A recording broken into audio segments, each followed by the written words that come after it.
Devil inside. Boy, the devil better be glad he wasn't inside that theater tonight.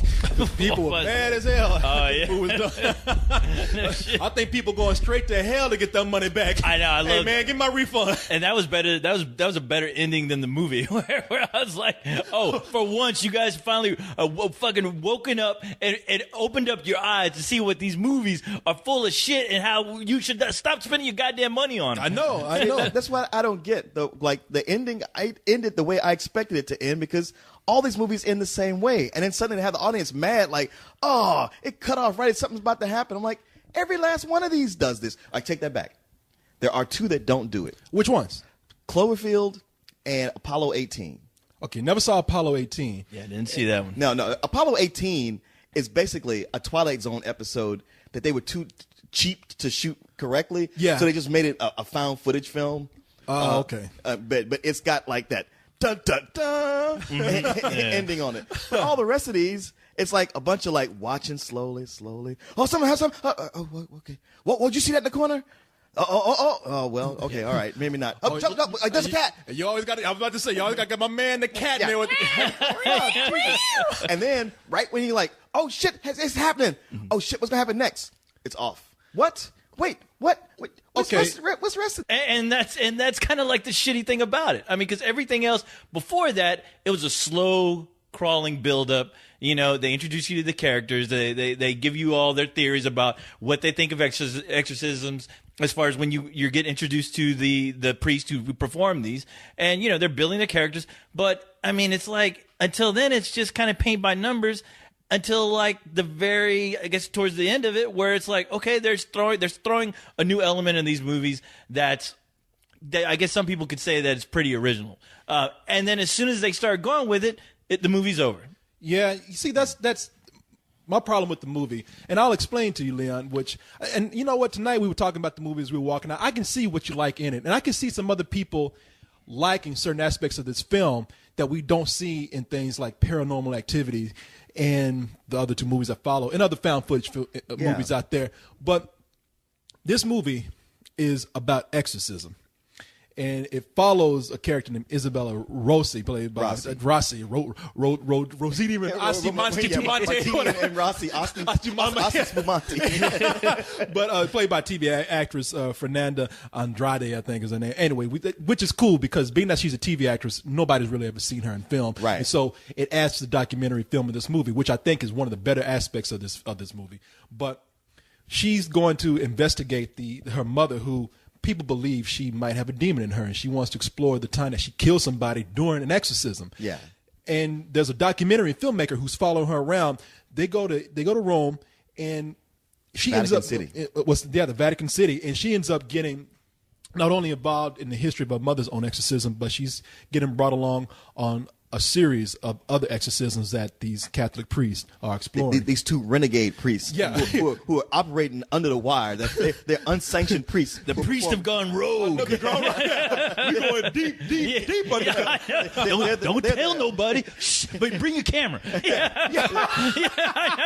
are the A-team of Catholic priests who perform exorcisms. They're crack priest commando. You know, but that guy, that's what gets me. Like, one of them's like, no one must ever find out about this. And it's like, well, don't you think you should get this fucking cameraman out there? Go come out. Your ass gonna be on YouTube tomorrow. Yeah, I know. He's like, I know they're gonna find out. No shit, Sherlock, because you got a goddamn camera. Now these guys, they've had this conflict where they're like, okay, look, the church does not want us doing this. At the same time, people need to know. They seem to be conflicted. Like, we kind of need to get the word out so we can get some support and show that what we're doing isn't bullshit. At the same time, we know we're gonna get busted, so let's just go for it. Let's just do it, yeah. I love that these guys, too, were like the 21 Jump Street of the Vatican, to where I'm like, wow, these guys are really young. These guys just got out of high school, and they're already fighting the devil. I'm like, damn. In Vatican City, half the population are priests. Yeah, there's little kids walking around with white collars on. No shit.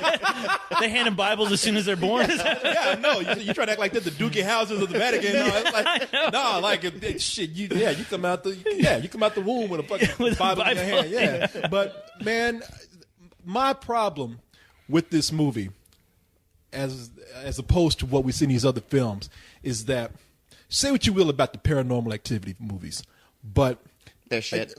Sorry. Well, some people would say that, and some people wouldn't. And the people that wouldn't, they would say, even though, I mean, these days they try to pass these movies off as real, but ever since the Blair Witch Project, nobody has really thought these movies were real. Right. And people go in, I think, knowing that, and no matter how cheesy it is, they really want a fun experience with the movie. They want the gimmicks. They want those cheap jump scares. They want, they want, like, just, even if you can't see it, they want to see stuff just floating and crashing across the room. They want that cat going on, like, they're the perfect haunted house movies. That's the thing. They're really haunted house movies. Now, this, I admire it for the approach that it's trying to take, but I don't know how this movie's going to perform. I'm always wrong about these things, but my sense, and judging by the audience that was upset, and I really don't like to always use this audience, but this is one of the few times I've seen an audience at a free movie who loved everything where they got up pissed about it. I just don't think that whole realistic aspect is going to play too well to people who are used to these found footage type movies. I think that they try to push that too much to where they're giving you a whole lot of drama between the scares, and I know how these people feel because that drama to me didn't matter. These actors couldn't really carry it. It seemed like they got to a point where they were just trying to ad lib, and it didn't work. That the story got a little muddled, and speaking of the story, it was directionless too. It just didn't really seem to go anywhere. It really was. Care. No, you're absolutely right, because the trailer had more direction than this entire movie did, because, like, I mean, we've all seen the trailer. We've all seen, there's obviously an issue with the girl's mother who's possessed with something. So you kind of walk in assuming that it's going to be about her and it's going to be another typical movie, like any other Exorcist movie. But as soon as, they jump on her story, they jump right out. They've revisited it again for a second, and then it's gone again. And then the whole time you're like wondering, okay, well, what is the whole point of this whole exercise to begin with? Like, is it to help her? Is it to help the mother to get the issue out that, these exorcisms are out there and, they need to get recognized more? And at that point, you're so lost and confused about what is going on. You got 20 people talking into a camera all the time. It seems like it is how many times they cut back to so many different people giving their own point of view of what this whole thing is about. You're lost. You really don't know what the hell is going on. Co-host, this is why you should not watch trailers, because then you assume and you make an ass out of you. Sorry. I'm sorry. I'm sorry. I fucked up. Okay. I'm sorry if I bought a can of Pepsi and ended up being Coke. Yeah. Not even Coke. It ended up being like some old generic grocery ass cola. You know what I mean? You should let the marketing guys fool you like that. But what is this demon in my soda? But man, I know what you're saying by this seems to you to be one of the more probably sincere sort of films in this genre. I know what you're saying. Yeah. Okay. Yeah. Because just talking to you right now, because when you came out and everybody was like, those people hating the ending. I was like, well, you know what? They had the exact same reaction when we came out of Unbreakable, so fuck them. I don't care what they say. But the way you were like, that was awful, and I was just so the opposite on it, and asking you like, I don't understand what makes this different from that. But what you just said, okay, I get it. I see that whatever I hate about these found footage movies and you guys hate is probably different things. And all the stuff you're saying, like the audience won't react because it's not a haunted house. It's not a fun ride movie. I was happy. I'm tired of those. I'm not a little kid. I like that it was more sincere, that it had the conceit of being a documentary filmmaker, not just some amateur bozo who just bought a camera who suddenly is getting shots he wouldn't be able to get shots of. I mean, it had a reason to have this going on. And for the most part, if I had just picked this up as a documentary, there would have been a while I would have been looking at it going like, wow, shit. Then it would come apart and I was like, wait, no way. But the way it started, I was like, you know what? They're doing a good job of holding to the premise. And even if somebody was shooting a documentary, an unfinished documentary about this going on, yeah, the story wouldn't have a direction, a flow, the way it would want you to go. They would just film what was there. Well, I thought it worked under the rules that it set up. See, I did it. I thought they completely fumbled the ball with that, and I'll tell you why. Because they introduced the director of that documentary as another character. Right. Where he shouldn't have been there. I think these movies work when there's nobody. You don't know who the fuck is behind the camera, so you don't have their perspective, and you don't have their reasoning for making the documentary. Which when they added this character, it went on a whole nother direction, and it went nowhere. It really didn't go anywhere. There was no. It was so freaky. That's why he came from around the camera. Because often the question is like, who is this jackass who won't put the camera down? But we don't need him to be the audience. We're the audience. That's kind of what is the whole purpose of having these found footage movies. Crazy. We do need somebody else to come in because you can't trust the girl I don't anymore. think so. You certainly can't trust the priest. I don't think so either. I mean, I thought that they just. it's always kind of cool when you don't have the director putting himself in it too much. But I mean, that's not what bothered me. I tell you what bothered me the most, and I think what bothered the audience. They're along for the ride, and they kind of feel insulted when you push the realism of the movie too much. When you to the point where you're asking them to do work for a movie that's a fake ass film that they know is fake. Because I'm not ruining anything by telling people at the very end of the movie. They tell you, for more information about this exorcism, go to this website, find out the truth. We know the truth is this ain't nothing true about this shit. Okay. And it's like, well, I'll tell you what it reminds me of.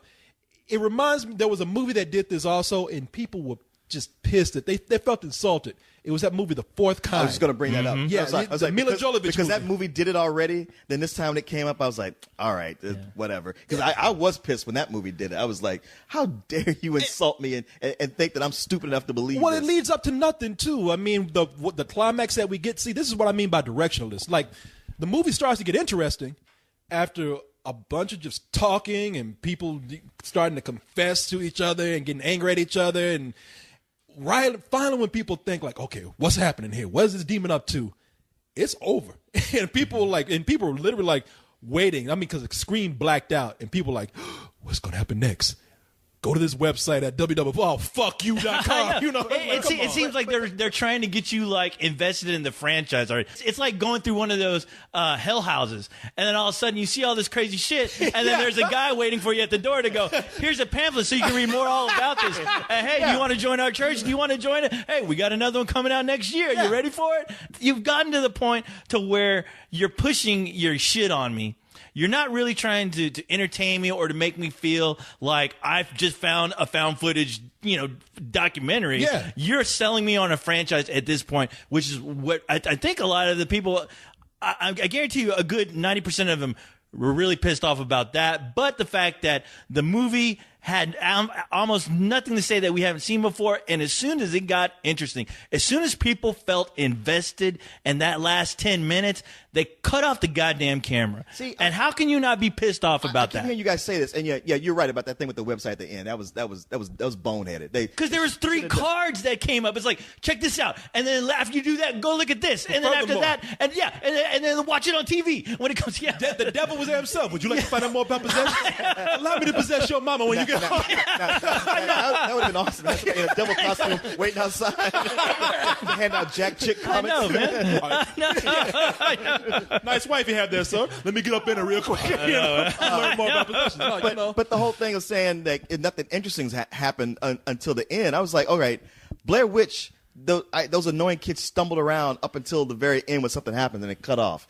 Paranormal Activity, an annoying family where shit might move an inch or a chair stands up and then find somebody gets thrown against the wall and then it's over. But here you did have those scenes with those demonic possessions with the contortionism and the girl bleeding from her cootie and a cootie and a close up gruesome suicide. I mean there was stuff going on. I mean Sure, you've seen it in the Exorcist and other possession movies, but in these kind of movies, at least it had something happening where it's like, wow, those are actually genuine disturbing images they have. And instead of me just sitting there going like... Okay, may I address this, please? Because I see what you're saying, but in the case of the Blair Witch Project, you can say what you will about the Blair Witch Project, very revolutionary film almost. But the majority of your audiences out there never saw anything released like that. It was a movie that was a video put on the big screen. The marketing behind it was very secret before we even had anything as viral as we do today. And it worked, man. The marketing in that movie was great, and it got the audience involved. It worked. It set the groundwork. Yeah, it did. So that movie's groundbreaking. You're right. The movie's groundbreaking for what it is. In the terms of Paranormal Activity, that movie works where this movie didn't. It's a build-up. I mean, it might be slow, but there are just little things that's building up to that final scare. And that's why that's why that series is successful. I mean, they might repeat the same thing, but people love it. And people do love and they do love the haunted house feel of it. It's fun. This movie right here, all those demonic possessions, like I said, before I even got in here, I wasn't really trying to judge the movie before I saw it, but my biggest fear was addressed. I've seen this shit. I don't know how many times I need to see the devil getting up in a bitch and they playing Twister, I mean, if you ever play Twister, you better hope Satan ain't at your house because he's gonna win every time. He's gonna get up he's gonna get up in your girlfriend, and she's gonna beat everybody. I'm gonna look at Satan, you go, you're a fruit roll up. You're a pretzel. Yeah. But and the other It thing does is, seem like the lesson of the movie is if you think somebody's possessed, just let them stay over there and don't go near them. And just leave them alone. Even if they're crazy, don't go visit them. What will you gain from that? All I can say is, look, if you're desperate and you're looking to get laid, go find somebody who's possessed. They'll want to fuck you and do all kinds of dirty shit. They're begging for your dick. They'll talk a good game. now, but demons up there, they'll be as. I'm telling you, I said it before. When I say it again, I want my girl to be possessed. Yeah, you see them girls twisting their bodies in all kinds of ungodly ways. You're like, oh yes, oh hell yeah! Turn that camera off. I will get a Ouija board tonight and just pray for a demon to come. Demon, come and possess my chick tonight, so I can fuck the shadow in ways I never had before. So I can tell my friends I fucked a demon. And you ain't never had no sex like demons. That's right. You ain't lived. And the other thing is, I mean, we get it. Demons just talk shit. All right, I mean, that's what they do. They get into somebody. Maybe it's just me because they make me angry actually. Because that's all demons do. They get into somebody, start twisting them around, and look at you like, "Fuck your mama in hell." And I'm like, really, you don't need no priest to come in here. Get a nigga out the ghetto and have him talk about their mamas. He choked the devil at that bitch, man. And that's and we see this all the time. The contortions, the demons talking vulgar to people. We've even seen the bleeding from the crotch. Which is what we see in this movie. I saw it on Saturday Night Live when Richard Pryor was doing a sketch about it. Yeah, I mean, the climbing up the walls and all that kind of stuff. I don't mind it. I'm not saying that they shouldn't do it. It's what people really want to see when it comes to exorcism movies, because I mean that's scary to them. Yeah, I mean from the documented exorcisms, not that they're actually real, but that's where these come from. And I don't want to begrudge an audience for getting that. I just don't think that there's enough scares surrounding this movie to make these certain exorcisms worthwhile. But that's just me. There's nothing that makes it stick out from any other exorcist movie. Sure, you get your cheap scares, which half the audience is either going to be into it or they're going to be laughing their ass off about it. Yeah. Especially when moments are supposed to be tense and scary, when they go, "Oh yeah, I remember when you fucked your dad or whatever," and you get somebody like laughing. Yeah. Well, you got one person right next to you like scared shitless, like, "Oh shit, did you hear what she said?" And then you got another guy laughing his ass off, like, "Ah!" I mean, it's confusing. It's like being in a madhouse, because that's how I felt tonight. I really felt like I was in a sane asylum, because I mean, I got people either laughing or they're freaking out. They're going, "Oh my god!" And I'm like, "Wow, I need some fucking Advil right now," because my head is pounding because I got some crazy old bitch on the screen, like literally screaming her head off for like 10 minutes for no reason, just to creep out the audience. I actually thought that was kind of cool at the beginning when the mom was. I thought it was cool when I saw it in the trailer. Yeah, exactly. That's like what we saw in the trailer. You know what, though? I will say Come this. here, let me tell you something. Yeah. I know. Maria, I'm your daughter. Connect the cuts. Connect the cuts, connect the cuts.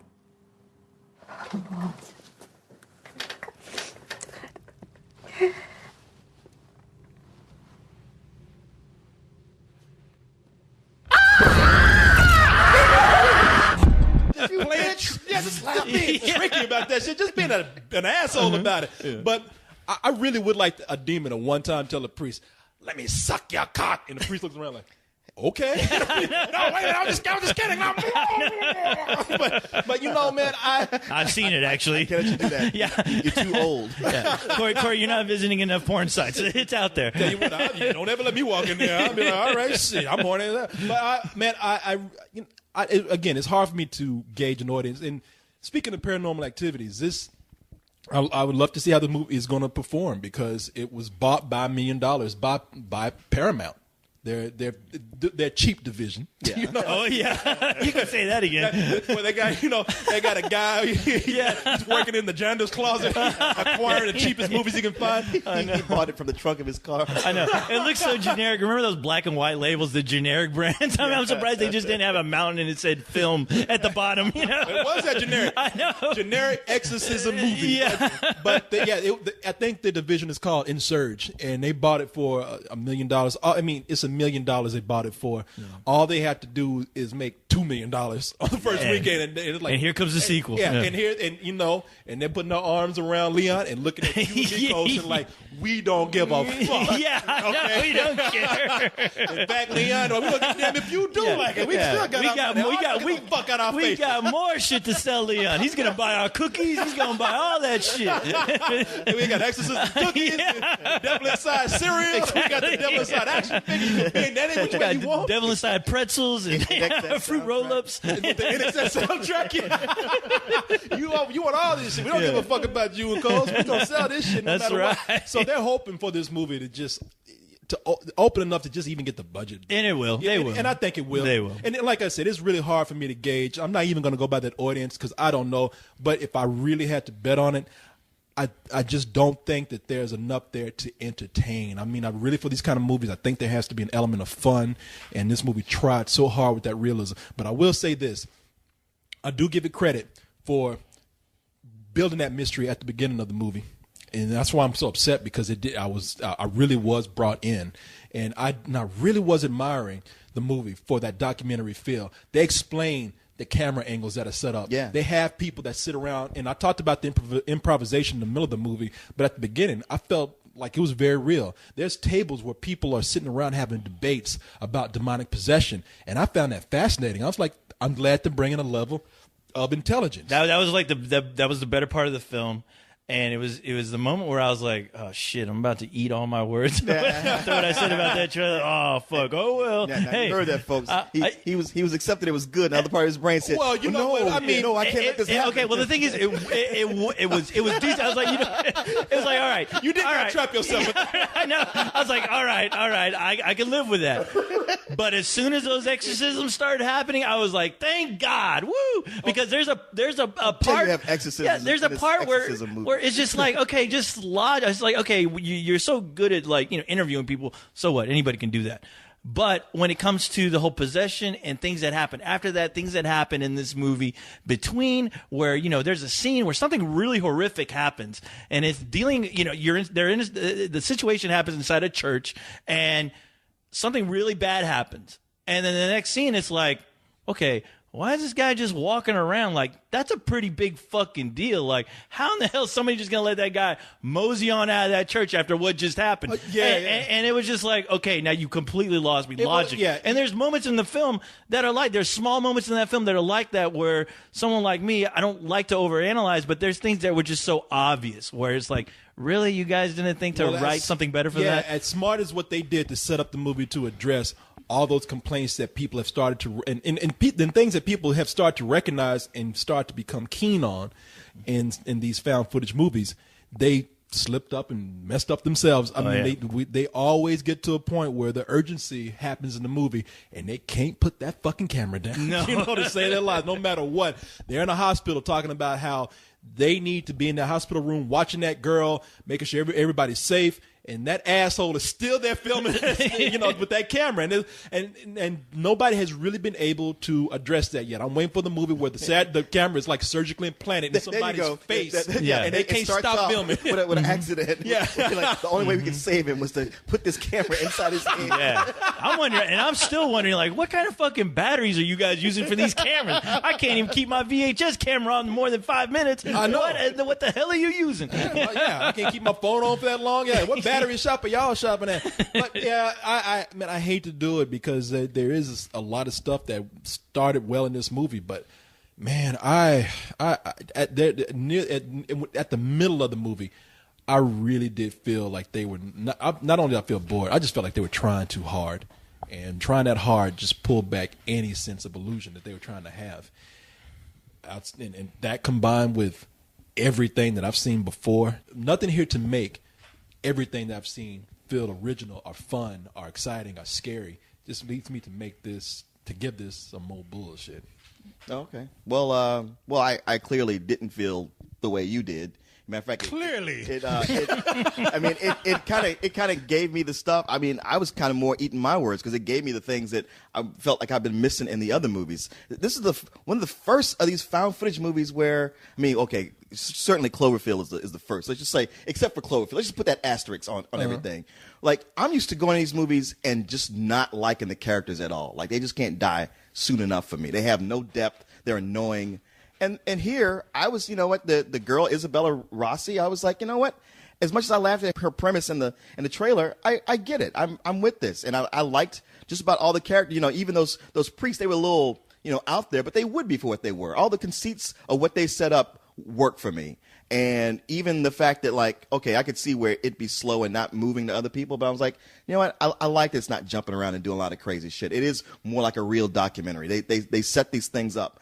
I am going to end up giving it a high rental because co-host brought up something that I thought was important. And it was the way the audience reacted, to where you did have some people scared and other people laughing their ass off. And I'm kind of like, wow, I could enjoy this so much more if this room wasn't full of assholes. You're right. Who don't know how to, like, I had people next to me. I had a dude who had the loudest bag of chips I could have ever heard. I heard that shit too. He kept talking to his girlfriend. People down below me had an iPad on and talking. There's people laughing at parts that they shouldn't laugh on. I was like, you know what? As much as I have always loved watching movies in the theater, I'm thinking home might be the way to go. And it certainly was a movie I was like, you know what? It's something you always say about watching something at home and getting scared. And normally I don't feel that. But watching this, I was like, you know what? I could feel that. And I don't believe in exorcism, but I was like, you know what? They're doing a good job of bringing these home to me. As far as like doing things I've seen before, it's like, well, I think there are certain rules. It's kind of like, you know, if you're going to show them, you can't see a movie about Zeus and go like, oh, great, a thunderbolt again. It's just part of the mythology. But for me, it worked. If I was to see it at home, I was like, wow, that took me on the ride that I could believe in. So, yeah, it's a high rental to me. Okay, well, you made a fantastic point about the audience that you're subjugated to when you see these movies, because every one of these movies, I've almost had a bad experience because, yeah, you got people who all of a sudden it's like they feel like they're at home watching a home movie. Yeah. And sometimes they don't know when to shut the fuck up. Or like the girl that was sitting next to you, Corey, who was just like, oh my God. Just like at the last like part of the movie, she was like, oh my God, what's going on? I know the look out, was look out. the shit out those girls. They start out kind of like, oh, no. And in the middle, they're like, oh, I can't believe this happening. And at the end of the like, I know. They were like laughing and screaming and laughing. He's like, oh, you know what's going to happen. And I'm like, really? Okay. No, there was one point where they were getting out of hand. I did say shh. Yeah, I saw that. These people are being affected by the movie. They're scared and they talk and get nervous. So I let it go myself. Yeah. It really doesn't bother me. But for somebody who, you know, if you want to feel the intensity of what's going on, yeah, these are better watched at home. They really are. But saying that though, I'm going to give it some old bullshit. And let me tell you, I'm shocked. It just there was nothing new. I really couldn't like have a bond with any of these characters, even the daughter. Like I really felt no sense the relationship between her and her mother. I felt like there was no relationship really there, besides for her to just like have this guy come over and film her mom being crazy. These priests, I mean, they were the only two that I was somewhat having a connection with, and at some point that connection got lost because the movie just ended up becoming a silly farce almost. It became a cookie cutter, and I hate that. I really hate it, especially with a series like this. The only fucking way am I going to get interested in seeing one of these movies again is if they get the black preacher in to fucking to have him fight the goddamn demons, because, I mean, you know, that at least is going to be entertaining. That's going to be something new. I know. I would love that. I know. I mean, how can we go like wrong with come in, just take his call off? Come on, bitch. Talk shit to me, will you, motherfucker? I want him to look at the camera and go, you know the devil's goddamn liar, so I ain't worried. Oh, that bitch. Bitch. Shit, maybe get that devil. Yeah, get him to do it. Take that demon out of Leon and made him get this movie from rental. I'm expecting when we stop this review, or demons is going to rise out. Good job, Leon. Now your soul is required in hell. Here's your Amazon gift card like we promised.